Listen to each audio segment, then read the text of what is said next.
That is Lawyer Kwesi Jage. We have the New Crystal Hospital.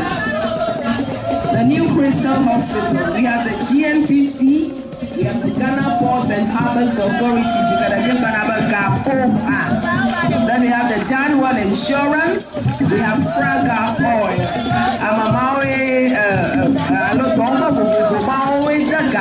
And Mama Nani, and let's form a Yima, and Yaba,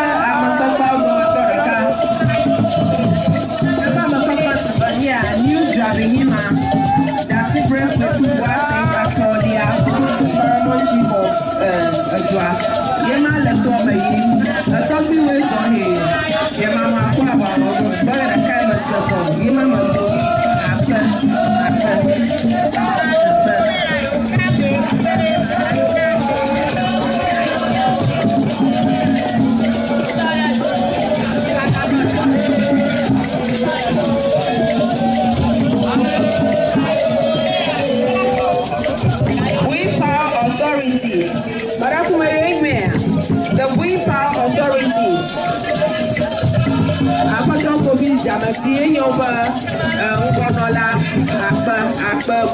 Authority,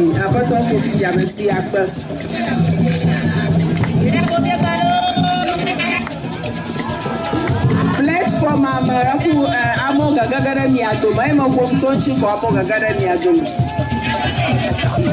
New driving him at Windsor, that's the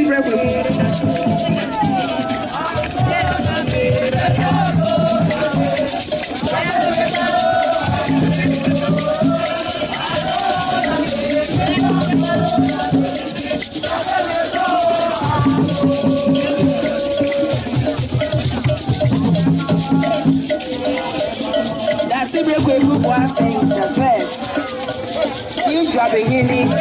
Yeman at Tom of Batumna, I'm a pepper. At Batumna, Abamato, Akbar.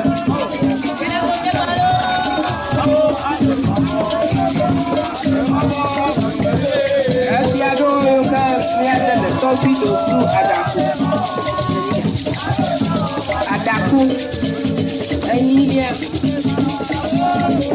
Ghana Tourism Authority, so Volta region. Ghana Tourism Authority. Over the border. Also, gas, the Akbaton Pananchi. Onami, Chipawo, Onami, a Hassasa, Onami, dry gin, Onami, a malt, coke, like hurricane. Union walk of enemy, Akpadamilo, or Dana Pamato. Toby Atomani, Blaku, Atonia, Mamma Tifa, Valia, so Sashima, Toby Gamo, Valia, to Ayawe, Toby Abu Ablach, Valia, Tufia of Abushawe, Akbar. Toby Abavinya, Toby Ugly, Abavinya, Toliato, Afrofuji, Toby Adre, Atolia, Abatiaga of Tavieta traditional area. Mamaga Aqua Bruni, Avelia, Queen Mother of Tavieta traditional area. Toby Akpanya, Atolia, Tuvia of Tavieta Aveduma. Toby Tatra, Avelia, Tavieta Dume. Tobe Fiazatro, Tuvia of Tavieta Avenya. Jipiton Kwame Sapanya of Tavieta Avenya. Mama Muye of Tavieta Aviepa. Mama Janet Chatra, Avelia of Tavieta Avenya. Fiano Sibilia, the Kuma of Tavieta Deme. Yahwenam Nanamai. Then from the Veta traditional area, Tobiga Aku Ashako Adalia, Paramount Chief and Overlord of Veta traditional area. Tobi Abadada Asru and Nadia, Abadada of Veta traditional area. Tobi Ashiako and Nadia, the Shifiaga of Veta traditional area. Tobi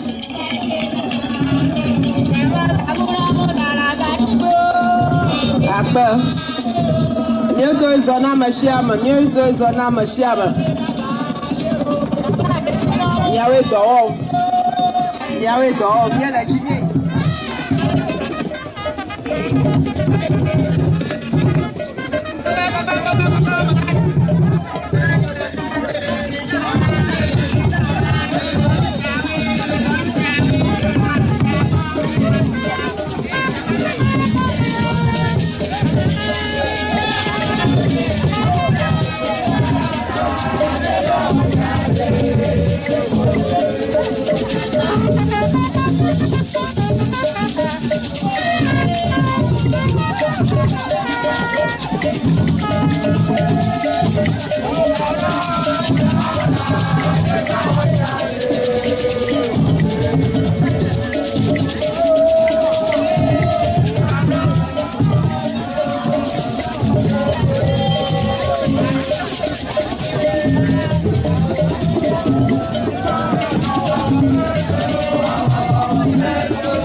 the needs of the Ewenyigba.